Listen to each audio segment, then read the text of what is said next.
सत्यप्रिय बाबू ता सत्यप्रिय महांती पूर्वतन बाचस्पति एवं मंत्री जन्मस्थान हूँ बालाघाटी।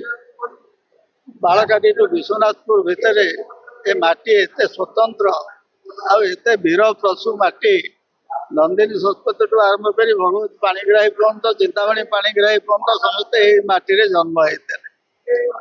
बालकृष्ण दास माटी जन्म होते संगीत सम्राट। तेणु आज दशहरा दिन सत्यप्रिय महांती जन्म से गोटे जमींदार परिवार से जन्म होते। जन्म हो कटक शिक्षा प्राप्त हेले। मधुबाबू सहित संपर्क दृष्टि स्वाधीनता संग्राम में रचनात्मक भूमिका अवलंबन करते बहुत दीर्घ वर्ष धरी।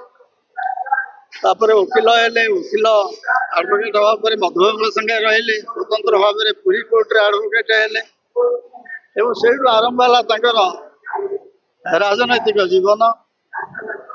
डिस्ट्रिक्ट बोर्ड चेयरमैन भाव डिस्ट्रिक्ट बोर्ड चेयरमैन रू एमएलए हेले मंत्री हेले बहुत दिन धरी जो भुवनेश्वर स्वतंत्र कन्स्टिट्यूएंसी नथिला जटणी। तेणु जटणी से बारंबार निर्वाचित होती। गोटे कथा महात्मा गांधी आदर्श नीति एवं क्रिया प्रणाली से बहुत अनुप्राणित होते। अनुप्राणित जीवन सारा खदड़ पिंधे कौन मादक द्रव्य सेवन के से करती ना।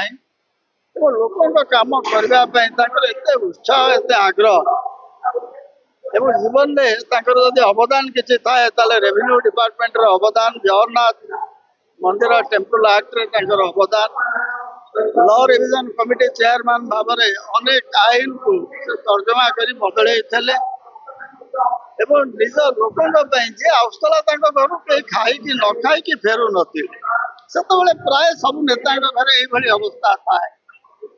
जे कर्मी आसू जे काम उद्देश्य आसू खाइबा को पड़ो भात डालमा खटा खाई जाऊे।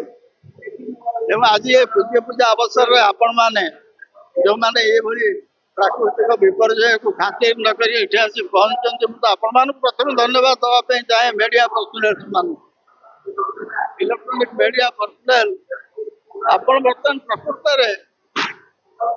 केवल राजनीति नुहे गणतंत्र पंचम स्तंभ कहले अत्युक्ति हम ना। पुणी थे आपण धन्यवाद जनाऊे। आशा करुच्ची सत्यप्रिय महांती गुण उत्तर पीढ़ी ग्रहण करेंगे से दिगरे निजक उत्सर्ग करेंगे जनसेवा। धन्यवाद।